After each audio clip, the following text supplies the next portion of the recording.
언제부터인가 유행되는 교회 말이 하나 있는데, 구원과 상관이 없으니까 성경은 어떻게 해석해도 좋다, 그런 말이 있습니다. 구원과는 상관이 없다. 이게 심하면 신학 무용론이 나오는 것입니다.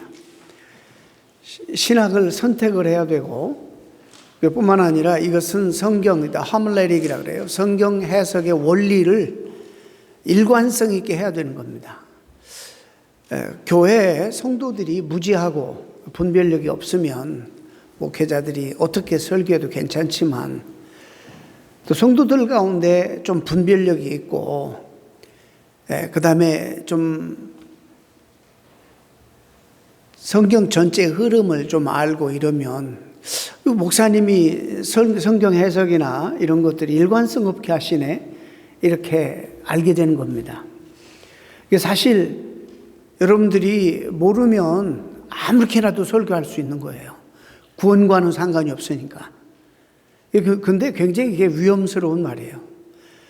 그래서 뭐가 잘 된다 그러면 그게 우리의 성경의 해석의 원리에 맞든지 안 맞든지 상관없이 막 끌어다가, 성도들 인기 있고 듣기 좋아하고 어떤 프로그램이 있으면 막 어답트해가지고 이렇게 적용하는데, 그렇게 해서는 안 됩니다. 그래서 여러분들이 조금 성경에 대해서 분별력이 있어야 되고, 성경 해석에 있어서도 어떤 일관성 있는 해석을 선택을 해야지 됩니다. 그래서 신학이 참 중요한 것입니다.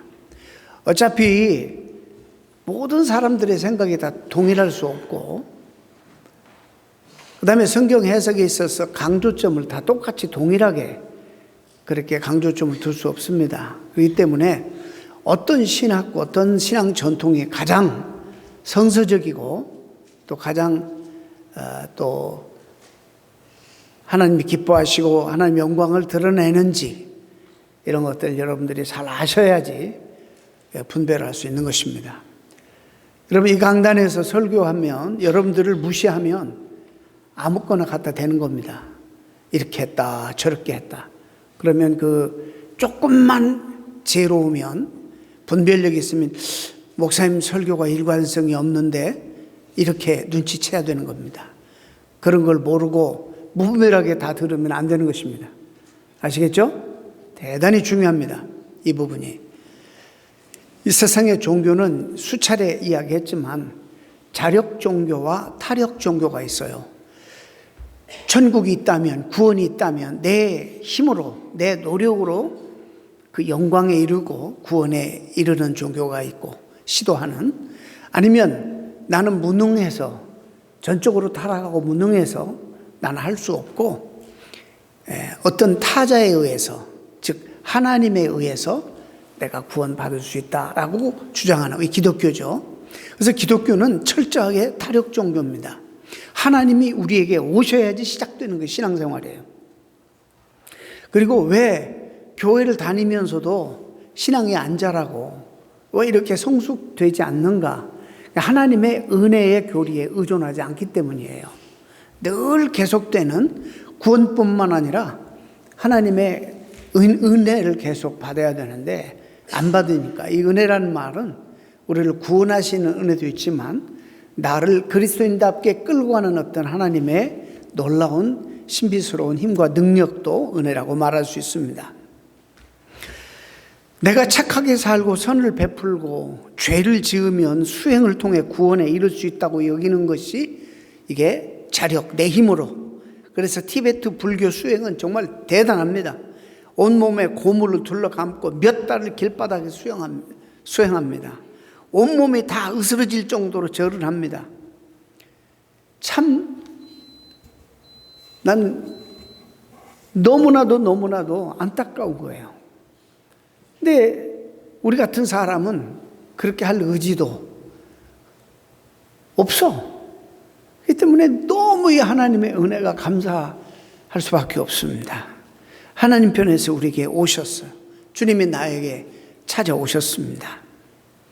내가 아무리 수행을 해도, 아무리 선을 베풀어도 내 힘으로, 인간의 힘으로는 하나님 앞에 가기가 불가능하다는 것이 이게 성경의 결론입니다. 모든 사람이 죄를 범하였음에, 모든 사람, no exception, 모든 사람이 죄를 범하였음에 하나님의 영광에 이르지 못하더니, 성경이 그렇게 얘기합니다. 그러나 한 의가 하늘로부터, 여기서 굉장히 중요한 전치사 contrast, 그러나 우리는 할 수 없으나, 그러나 한 의가 하나님이 그 일을 이루셨다는 메시지를 성경이 주시는 겁니다. 우리가 은혜라고 말할 때 다른 표현은 free gift란 말이에요. 선물이 하나님의 선물. 선물은 저도 선물을 이제 손자들에게 주지만 그냥 너무너무 좋아서 주고 싶어요. 그냥 주는 자의 마음이에요. 뭐가 잘해서 이쁜 짓 해서 받을 만한 자격이 있어 주는 게 아니라 그냥 이것은 전적으로 그 아이들을 사랑하는 내 자발적인 내 마음에서 여기서 발동이 되어서 주는 거예요.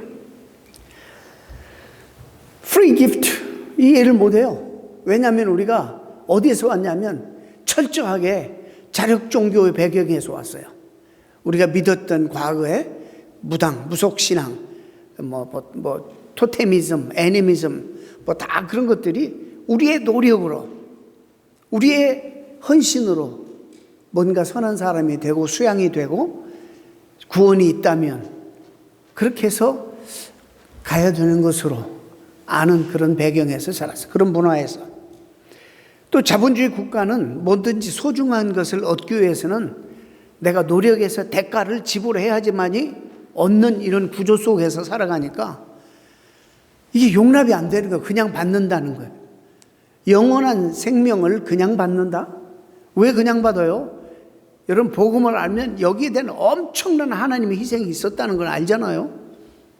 그러나 우리 쪽에서는 프리 기프트예요. 용납이 안 되는 거예요. 그래서 자꾸 우리 마음속에 그래도 내가 뭔가를 해야 되지 않느냐, 내가 그래도 뭔가를 해야 되지 않느냐, 이런 생각이 지배적이에요. 다시 말씀드립니다. 죄를 지은 인간이 하나님 베푸신 구원 때문에 구원받게 되어서 이제는 구원받았기 때문에 서비스, sin, salvation, service, 이 구조로 가야 되는 거예요. 우리가 조금이라도 하나님의 베푸신 은혜에 내가 뭘 구원에 대해서 보탠다 생각하는 그 순간에 하나님의 은혜가 약화되는 거예요. 우리 개혁주의 신앙에 대단히 그 도대체 뭘 믿는가? 오늘 세 번째로 지난주에 이어서 은혜의 교리를 믿는 거예요. 배경을 지난주간에 말씀을 드렸습니다. 자, 구약에 보면 하나님이 계속적으로 돌아오라, 돌이키라, 헌신과 의지를 강조하죠. 자, 구약이 뭐냐? 율법이 뭐냐면 우리의 노력과 우리의 의지로 아무것도 할 수 없다는 것을 철저하게 알려주는 거예요. 오늘 말씀에도 우리 하이델베르 캐테키즘 읽었죠? 내 마음을 다하고 목숨을 다하고 뜻을 다해 주 너의 하나님을 사랑하고 내 이웃을 내 몸과 같이 사랑하라. 지킬 수 있느냐? 우리 못 지킵니다. 그래 고백했잖아요. 철저적으로 우리는 타락해서 못해요. 그건.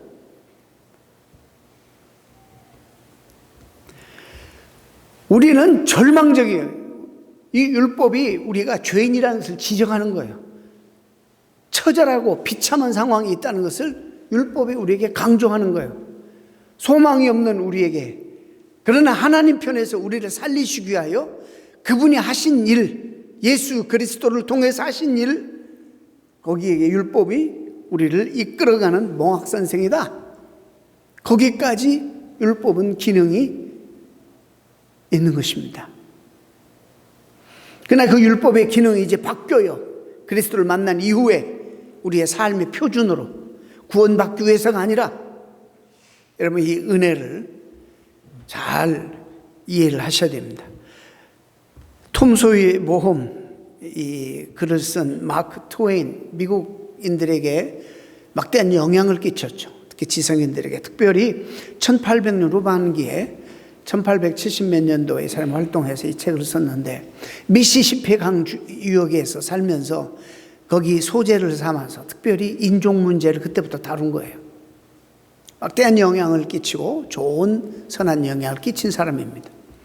여러 권의 책을 썼는데 이 사람이 죽기 전에 마크 트웨인이 4년 전에 그 나이 71세에 자기 인생을 정리하면서 마지막 글을 하나 썼어요. 책을 인간이란 무엇인가? 인간이란 도대체 무엇인가? 이 책을 썼어요. 자기 생애를 돌아보면서 쓰면서 인간이란 오직 자기 자신의 만족만을 위해서 돌아가는 기계와 같다. 그런 대선언적인 말을 썼어요.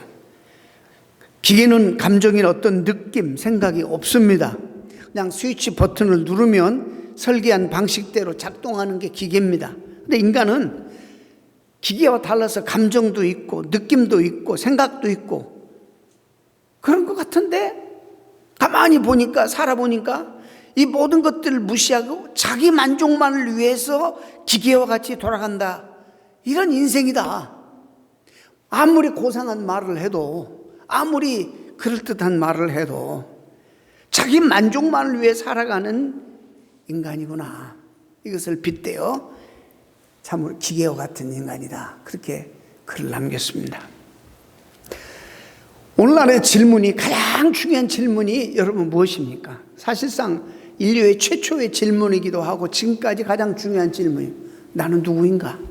우리는 과연 누구인가? 이 실존적인 질문은 우리가 하지 않아요. 왜? 골치 아파. 대답도 잘 모르겠고 또 자꾸 골치 아파져. 우리는 누구인가? 이것이 분명하게 대답이 있어야지만이 너무나도 생산적이고 창조적인 그 다음에 삶이 시작되는데 이런 질문하지 않고 역사 이래 인간은 어떻게 더 나은 성공을 할 수 있을 것인가? 어떻게 더 나은 삶을 나를 위해서 살아갈 것인가? 어떻게 더 멋진 나를 위해서 계획하고 살아갈 것인가? 여기에만 온통 모든 인류의 질문이 있는 것입니다. 그리고 그 질문에 대한 대답 찾기 위해서 인생을 살아가기 때문에 나는 어떤 사람이 되고 싶은가?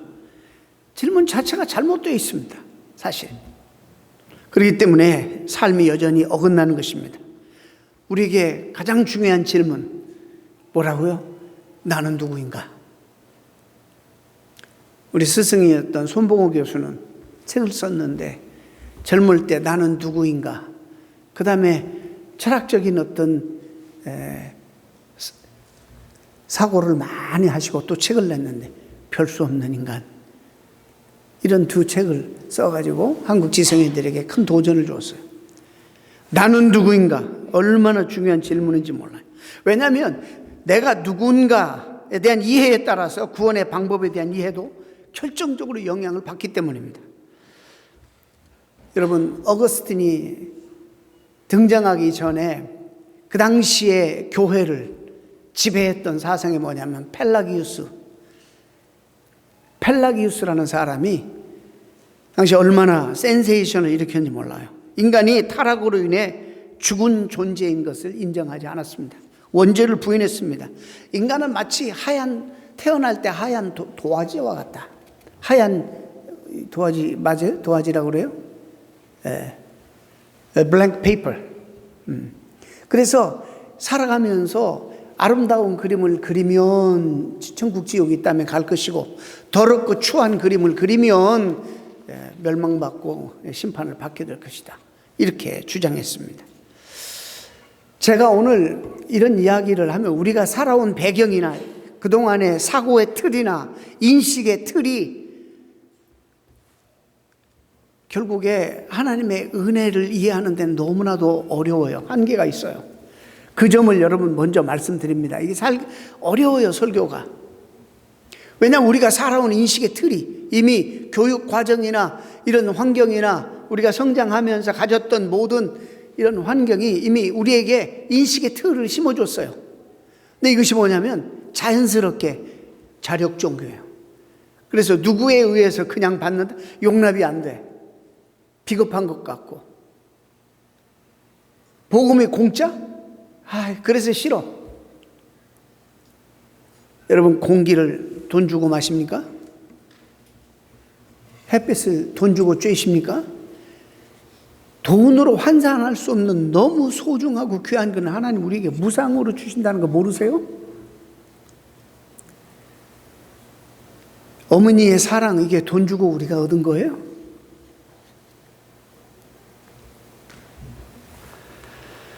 이 펠라기우스는 인간 스스로의 노력으로 구원에 이를 수 있기 때문에 펠라기우스는 구원자이신 예수님이 필요 없어요.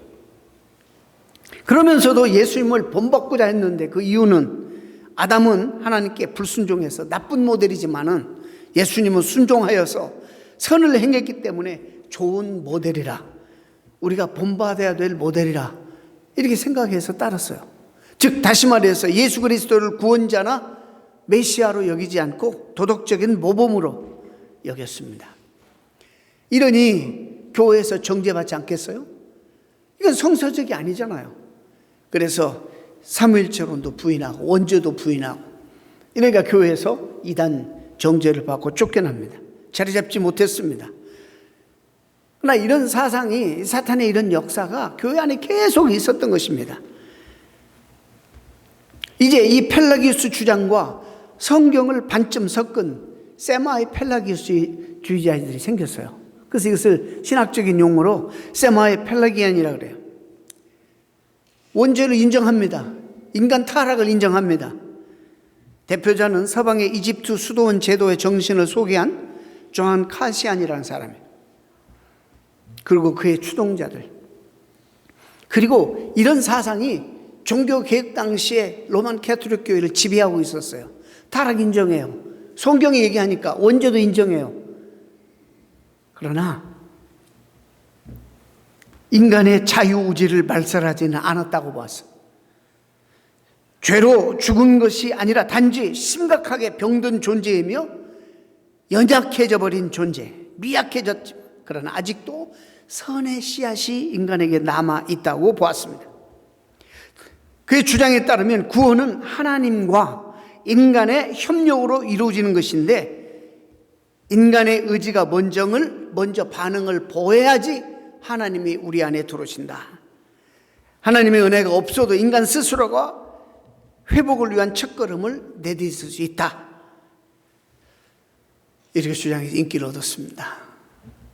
우리에게 다 더 이해가 되고 어필되고 조금이라도 우리의 입장에서 인정이 되는 말을 하니까, 이는 결국 구원을 최종적으로 결정하는 것은 인간이라는 그런 말이 되는 것입니다. 그런 사상이 흘러오다가 종교개혁이 일어났죠. 그래서 오직 믿음, 솔라 피데, 오직 믿음, 그 다음에 오직 은혜, 오직 성경, 이걸 주창하고 개혁이 되지 않았습니까?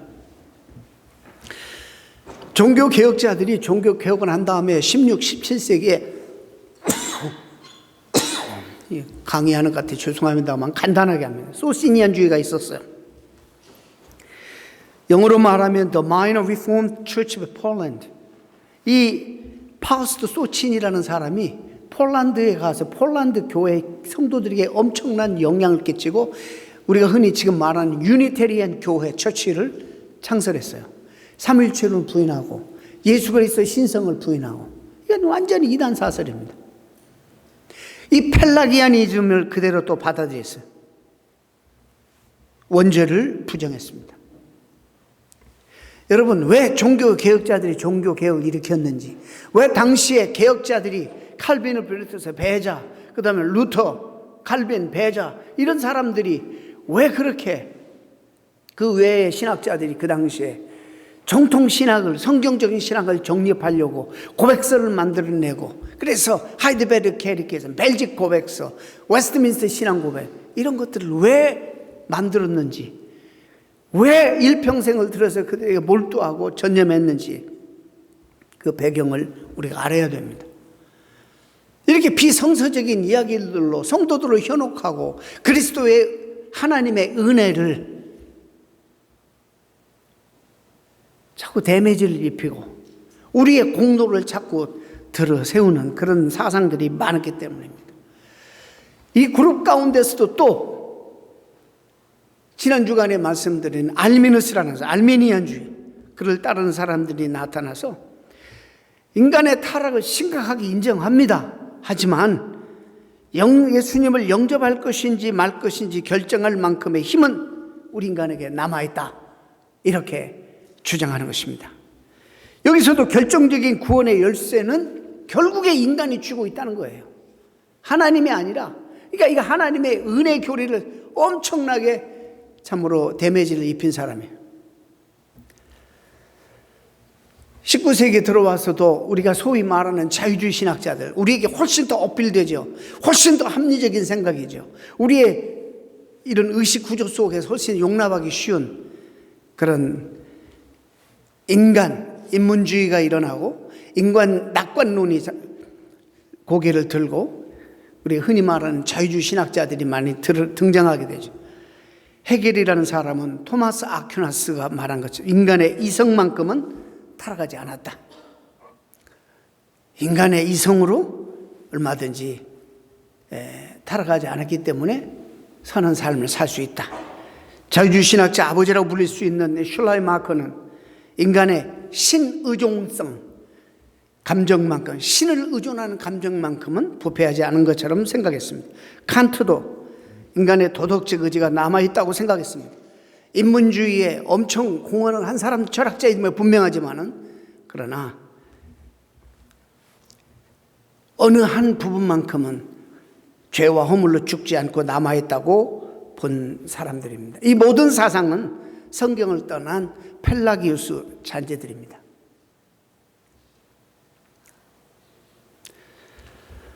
자, 하나님을 믿지 않는 세력들, 그리고 신앙이 아직 없는 분들은 오늘 제가 설교하는 것도 굉장히 불편할 거예요.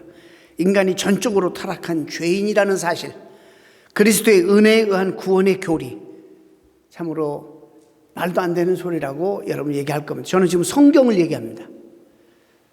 제가 오늘 일부 예배 때도 말씀드렸습니다마는 제가 왜 신학을 선택해야 되느냐, 목사님들이 왜 설교할 때 일관성이 있어야 되느냐, 이해를 못한다고 성경에서 말하지 않는 거, 우리에게 합리적으로 더 잘 어필되는 이야기들을 이렇게 얘기했다, 이렇게 얘기했다. 그러면 조금만 똑똑한 성도들은 금방 알아들어야 돼요. 여러분 못 알아들으면 조금 똑똑하지 않은 거예요. 분별력이 없든지. 왜 목사님이 설교가 일관성이 없을까? 일관성이 있는지 없는지 여러분들이 알아야 되는 거예요. 펠라기우스는 은혜 없이도 인간의 노력으로 구원을 얻을 수 있다. 세마의 펠라기우스는 은혜는 필수적이다. 근데 은혜로만, 하나님의 은혜로만 부족하고 은혜 외에 타락 후에도 어느 정도 남아있는 인간의 의지가 동원되어야 된다. 그러나 어거스틴은 바울의 사상을 그대로 인용한 어거스틴은 아니다. 그래서 어거스틴이 훌륭한 거예요. 아니다. 타락과 죄의 힘은 너무나도 강력하고 전적으로 우리를 부패하게 만들어서 하나님이 우리를 살려주시지 않으면 어떤 반응도 할 수 없다. 이렇게 주장했습니다. 그 주장을 요한 켈빈이 또 다시 정리하고 마틴 루터와 칼빈이나 종교개혁자들이 받은 것입니다.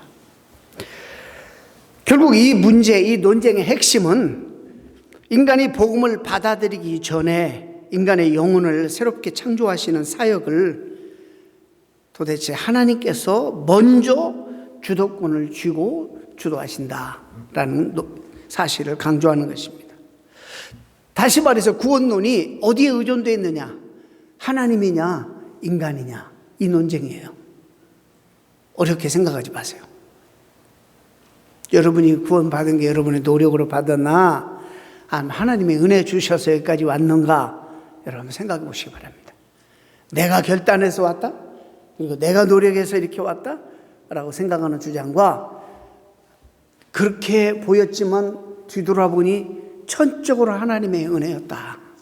하나님이 나에게 믿음 주시지 않았더라면, 하나님이 나에게 순간순간 은혜 주시지 않았더라면 내 삶이 어떻게 가능했을까? 이건 나의 공로나 의지가 아니라 전적인 하나님의 은혜라 라고 고백하는 이런 사상의 대립입니다.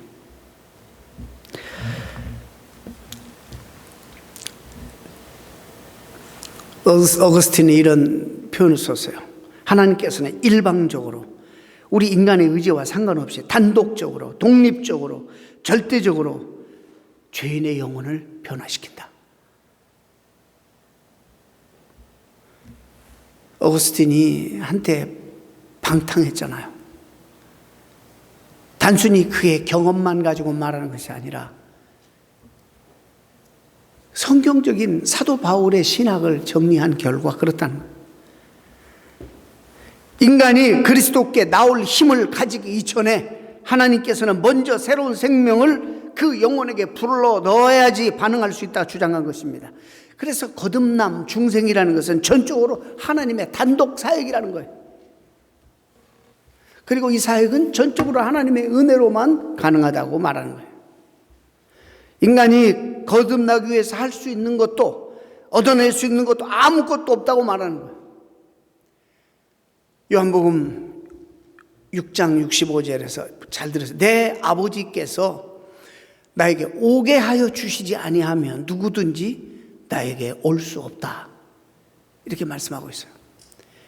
어떤 사람도 어느 누구도 내 아버지께서 나에게 오게 하여 주시지 아니하면 아무도 주님에게 나올 수 없다.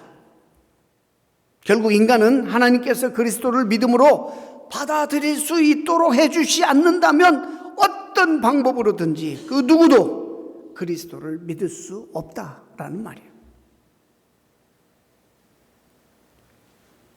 근데 왜 우리가 이렇게 힘드냐? 성경에 볼지어다 내가 문 밖에 서서 두드리노니 누구든지 내 음성을 듣고 문을 열면 나는 그에게로 더불어 먹고 그는 나와 더불어 먹으리라, 이런 말씀이 있는가 하면 또 여러 군데서 그런 표현들이, 그런 초청들이 많이 있어요. 근데 우리는 그런 표현이 있지만은 문을 여는 것도 하나님이 우리에게 은혜 주시지 않으면 안 된다는 거예요. 먼저 우리를 살려주셔야지 반응할 수 있다, 그렇게 믿는 거예요. 죄인들이기 때문에 죄를 짓는다. 본질적으로 착한데 인간이 실수로 죄를 짓는 존재가 아니라 본성이 죄에 물들어져 버려서 죄의 행동으로 나타나는 것이라는 겁니다. 인간은 죄인이기 때문에 죄를 짓는다고 성경은 말합니다. 인간이 죄인이라는 사실이 주는 또 하나 가장 큰 문제는 죄인된 상태로는 결코 하나님 앞에 나갈 수도 없고 하나님을 알 수도 없다는 거예요. 성경이 얘기합니다. 성경은 인간의 상태에 대해서 아주 단호합니다. 여지가 없습니다. 모두가 타락하여 선을 행하는 자도 없고 깨닫는 자도 없으며 다 치우쳐서 쓸모없게 되었다. 전적 타락했다. 성경 이렇게 말합니다. 우리가 어떻게 보면 선택하고 싶은 것을 선택한다는 의미에서 우리가 자유롭다고 말할 수 있어요.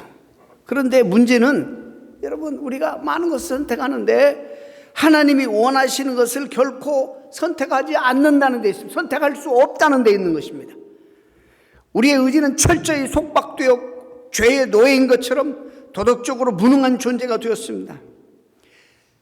하나님의 말씀인 선을 지킬 수 없는 연약함이 우리에게 있고 또 그렇게 지키고 싶어 하지 않는 완악함이 또 우리에게 있는 것입니다.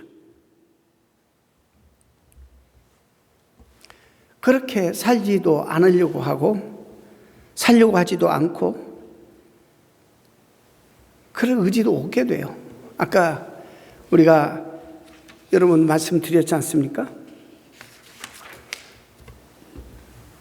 마크 트웨인이 한 것처럼 인간이 감정도 있고 생각도 있고 의지도 있고 그런 건데 그래서 선택도 하고 인간은 열심히 살아가는 것 같은데 결국에 살아가는 거 보면 자기 만족만을 위해 살아가더라는 거예요.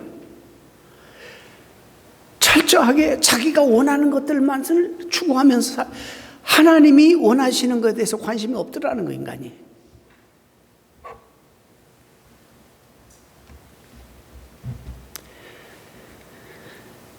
사실상 이 전적 타락 교리나 전적 무능력의 교리는 이해하기 힘든 개념이 아니에요. 사실 인정하기가 쉽지 않은 교리라고 생각하는 거예요.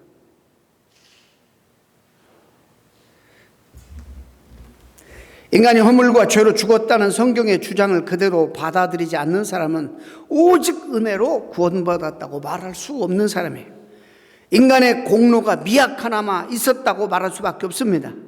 그러나 성경은 구원에 있어서 인간의 공로가 조금이라도 기여했다고 결단코 말하지 않아요. 성경은 인간이 태어날 때 하얀 도화지 같다고 말하지 않아요. 만물보다 거짓되고 심히 부패한 것이 인간의 마음이라고 그랬습니다.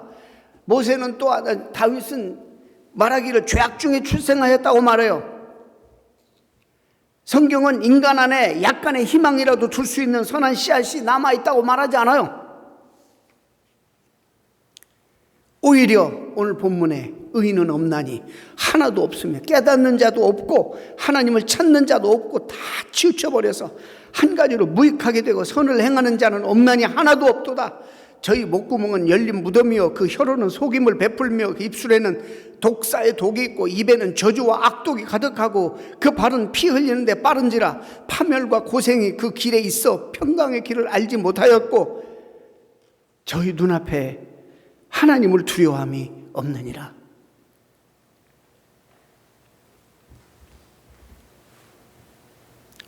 성경이 낙관적으로 얘기하지 않습니다. 아주 비관적입니다. 다윗은 그 고백에서 자신이 어머니 뱃속부터 뱃속까지 타락한 죄인인 것을 인정합니다. 이런 죄인이 왕의 옷을 입다고 그 죄가 가려지는 것도 아니에요. 철저하게 자신의 의로 노력으로 공로로 구원받을 수 없다는 걸 아는 거예요. 자, 이렇게 비참한 상태에 놓여 있다고 성경은 말합니다. 자, contrast.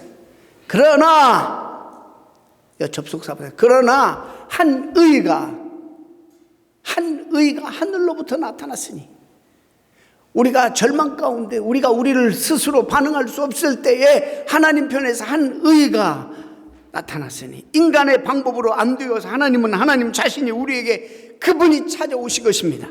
그래서 전적 타락한 존재 허물로 죽은 우리를 그리스도 예수 안에서 살리셨다.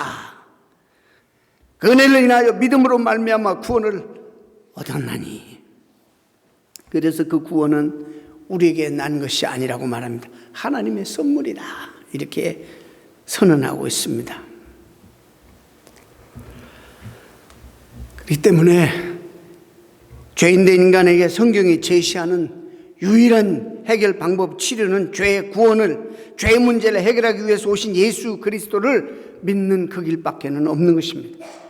그분을 구세주로 모시고 하나님의 자녀가 되므로 죄의 문제를 해결하는 순간 인간의 모든 죄의 지배로부터 벗어나 성령 하나님의 지배를 받게 되고 우리 하나님의 영의 지배를 받게 된다는 것입니다. 이것이 복음이에요. 그래서 사도 바울은 로마서를 열면서 1장 17절에 복음에는 하나님의 의의가 나타나서 믿음으로 믿음에 이르게 하나니 기록된 바 오직 의인은 믿음으로 말미암아 살리라 함과 같으니라. 자기는 그래서 복음을 부끄러워하지 않는다. 왜? 나를 구원하는 능력이기 때문에. 내 의, 내 노력, 율법에 흠이 없도록 자기는 철저하게 지켰고 가문, 출신, 성분, 노력 자랑할 만한 사람이지만은 그런 걸로 안 되는 거예요. 하나님의 의로 말미암아. 타락해서 나는 도저히 반응할 수 없는 그 자리에 있었던 나를 하나님이 아시고 불쌍히 여기셔서 그분께서 나에게 찾아오신 거예요.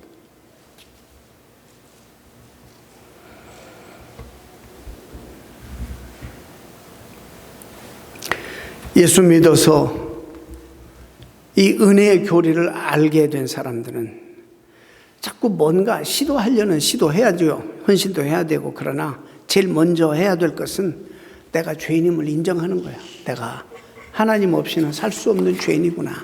내가 스스로는 아무 선도, 여기서 말하는 선은 우리가 흔히 말하는 착함을 얘기하는 것이 아니라 하나님께서 얘기하시는 절대선을 얘기하는 거예요. 행할 수 없습니다. 하나님의 은혜 없이는 소망 없는 죄인인 것을 인정해야 돼요. 그러고 난 다음에 예수께서 이루신 구원 사역을 받아들여야 되는 거예요. 이것이 오직 은혜로만 가능하다는 걸 인정해야 되는 거예요. 이거는 구원받을 때뿐만 아니라 구원받은 이후에도 이 하나님의 은혜 교리 안에서 살아야 돼요. 오늘날 왜 교회들이 고통을 겪는지 아세요? 하나님의 은혜를 받아들이지 않고 믿음 없이 자신의 의로 신앙생활 하려고 하는 시도 때문입니다. 소위 바로 그 스스로 의로운 사람들 때문에 교회는 고통을 받습니다. 우리의 공로나 의가 드러나서는 안 되는 거예요. 하나님의 은혜만이 우리에게 돋보여지고 드러나야 돼요. 구원뿐만이 아니에요. 우리 모든 삶은 하나님의 은혜의 결과예요. 전적으로 타락했기 때문에 하나님의 강권적인 능력과 은혜가 아니면 구원을 얻을 수 없다고 우리 개혁자들은 이야기했습니다. 우리 오늘 부를 때인데요, 참 이것이 성서적이에요. 하나님의 은혜로 있을 데 없는 자, 왜 나를 구속해 주셨는지 나는 알 수 없다. 여러분, 왜 구속해 주셨는지 알 수 없어요. 너무너무 하나님의 은혜가 크십니다. 아무리 생각해봐도 소망이 없는 나였는데, 다 치우쳐서 쓸모없게 되었는데, 왜 나 같은 사람을 하나님이 사랑하셔서 영광스러운 하나님의 자녀 삼으셨는지 모르겠어요. 웬 은혜인지 웬 사랑인지 이 감당할 수 없는 하나님의 은혜를 받고 살아가는 우리들입니다. 오직 처음부터 끝까지 은혜로 되었습니다. 하나님의 은혜입니다. 신앙생활은 은혜로 시작되었으니 행함도 은혜에서 나와야 마땅합니다.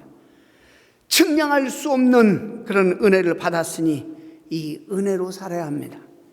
주체할 수 없는 사랑을 받았으니 그 사랑을 이웃과 나눠야 합니다. 하늘 보좌 버리시고 이 땅에 내려오신 만왕의 왕이신 예수님의 섬김을 우리가 받았으니 이 땅에서 섬기는 자로 살아야 합니다. 이게 은혜 받은 자, 하나님의 은혜를 이해하는 자들의 삶의 모습입니다. 복음에 나타나신 하나님의 의되신 예수님을 더욱 사랑하시고 그 사랑 때문에 여러분이 주어진 삶에서 하나님의 은혜를 드러내는 삶을 사시기를 진심으로 축원합니다.